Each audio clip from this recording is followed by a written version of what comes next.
Ladies and gentlemen, boys and girls, it is I, Dark Xenonite, and welcome to the channel. Now let's do this. Let's talk about this Final Fantasy 15 Judgment Disc demo. Now I know what you're all thinking. Oh, we've seen a ton of these already. Well, I'm just going to give you my spiel and my intake from it. Y'all know I'm really hyped about this game, and that's why I went out and made myself a Japanese account just so I could download the Japanese only demo here. I don't know why they're not releasing it in the US, but let's discuss that here real quick. First off, the game is set to easy mode only for this demo, which I'm not a huge fan of, and neither are a few others. The reason why it's set this way is to get these new users in on it.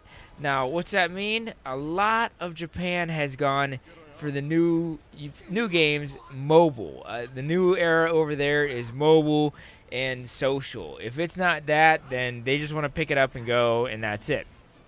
So the only people that really like the hardcore and more are the diehard fans like myself.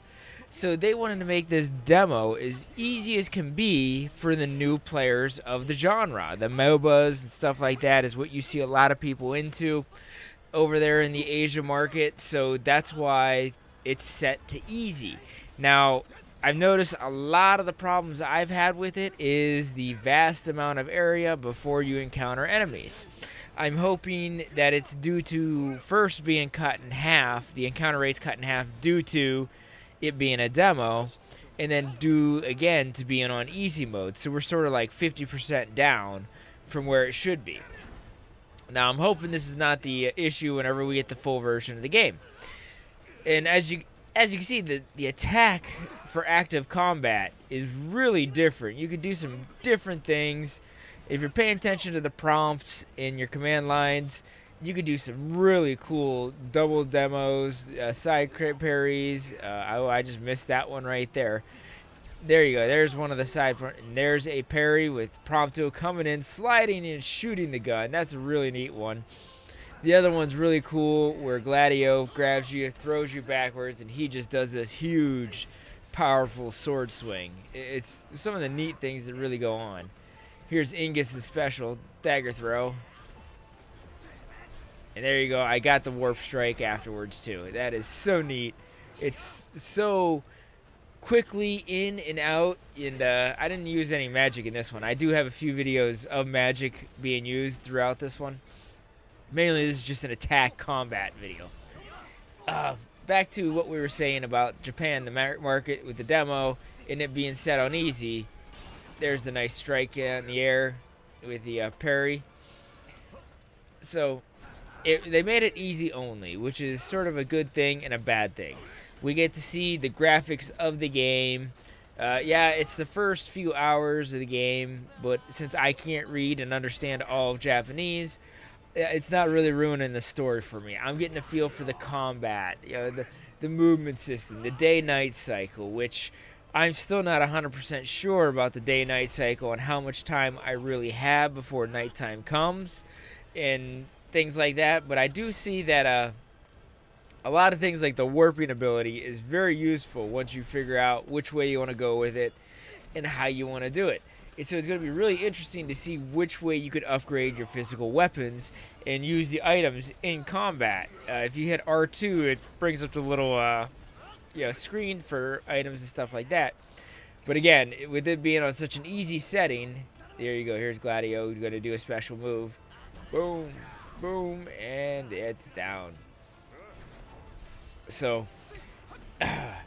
with it being set to easy on this demo, I really haven't had to use a lot of potions or anything.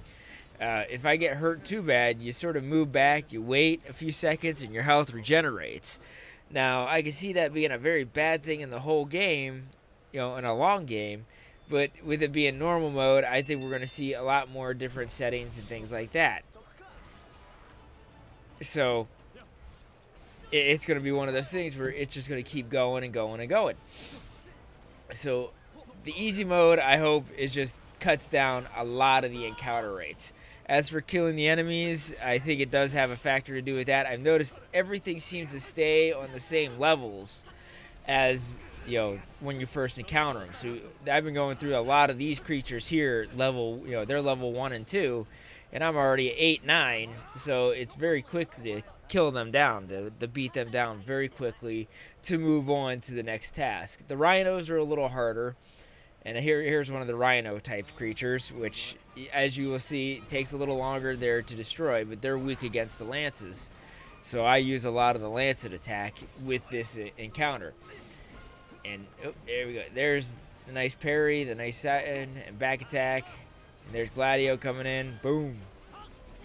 As you see, the creature goes down pretty quick if you're quick with the prompts. There you go. I got the prompt to warp strike through the air, so I didn't get hurt.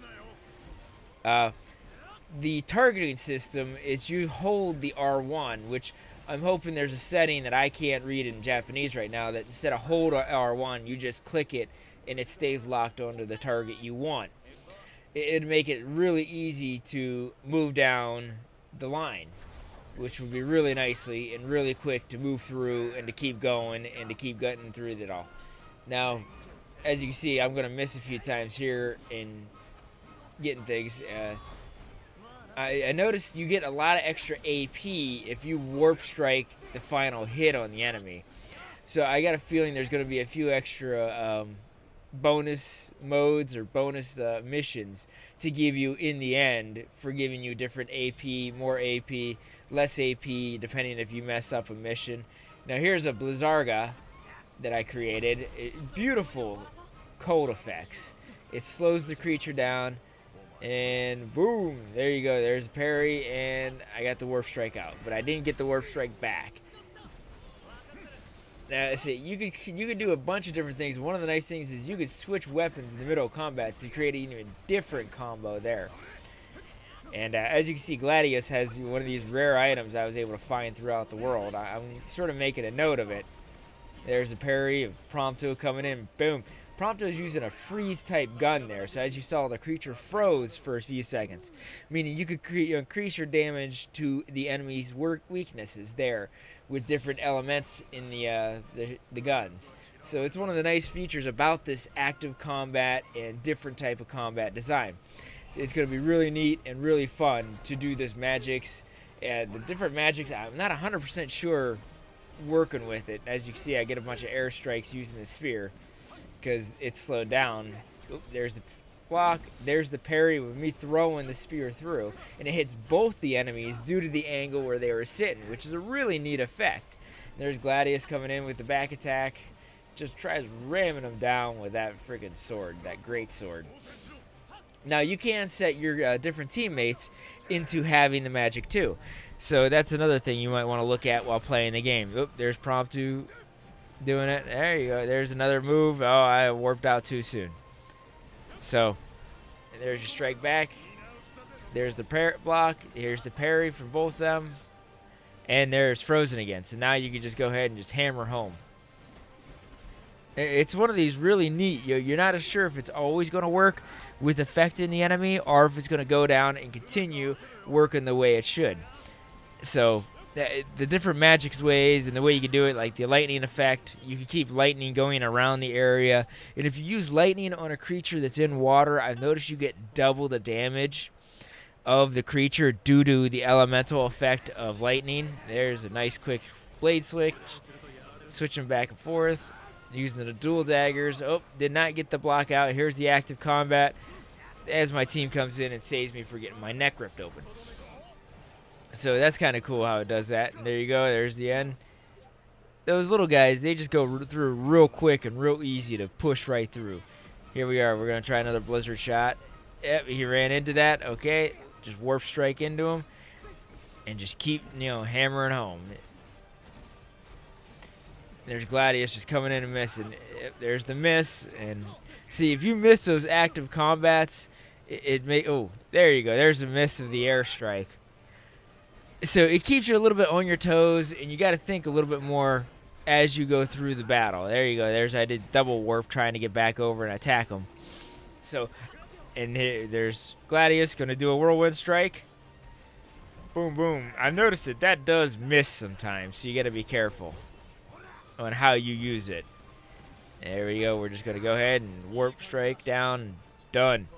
So that's how a lot of the combat's work, and against the bigger enemies, you have to be really careful on how you use your magic and your items to keep going. I've yet to be able to take down an Iron Giant correctly, and I haven't gone after the other big items in the match yet.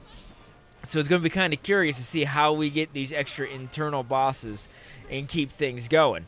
I'm really excited about this. I'm looking forward to playing more of this Judgment Disc demo and getting more of the use of the combat system and things like that, and how it's going to go through. See, I screwed up the mission there. I was supposed to critical strike that creature, and I didn't.